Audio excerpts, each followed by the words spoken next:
ಮಂಗಳೂರಿನಲ್ಲಿ ಬಸ್ ನಿಲ್ದಾಣವಿದ್ದರೂ ಎಲ್ಲೆಂದರಲ್ಲಿ ಬಸ್ಗಳನ್ನು ನಿಲ್ಲಿಸುವುದರಿಂದ ಇತರ ವಾಹನಗಳಿಗೆ ತೊಂದರೆ ಆಗುತ್ತಿದೆ. ನಗರದ ಕೋಡಿಯಲ್ ಬೈಲ್ನ ಸಮೀಪ ಹಲವು ಕಾಲೇಜುಗಳಿವೆ. ದಿನನಿತ್ಯ ಸಾವಿರಾರು ವಿದ್ಯಾರ್ಥಿಗಳು ಇಲ್ಲಿ ಸಂಚರಿಸುತ್ತಾರೆ.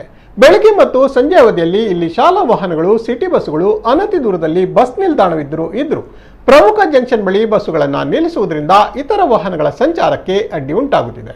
ಇದನ್ನು ಅರಿತು ಸಂಚಾರ ಪಶ್ಚಿಮ ಠಾಣಾ ಪೊಲೀಸರು ಇಲ್ಲಿ ಬಸ್ ನಿಲುಗಡೆಗೆ ಅವಕಾಶ ಇಲ್ಲ, ಪ್ರಯಾಣಿಕರು ಹತ್ತುವುದನ್ನು ಮತ್ತು ಇಳಿಯುವುದನ್ನು ನಿಷೇಧ ಮಾಡಲಾಗಿದೆ ಎಂಬ ನಾಮಫಲಕವನ್ನು ಅಳವಡಿಸಿದ್ದಾರೆ.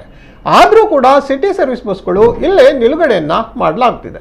ಸಮಸ್ಯೆ ಬಗೆಹರಿಸಲು ಸಂಬಂಧಪಟ್ಟ ಅಧಿಕಾರಿಗಳು ಸೂಕ್ತ ಕಾನೂನು ಕ್ರಮ ಕೈಗೊಳ್ಳಬೇಕಾಗಿದೆ.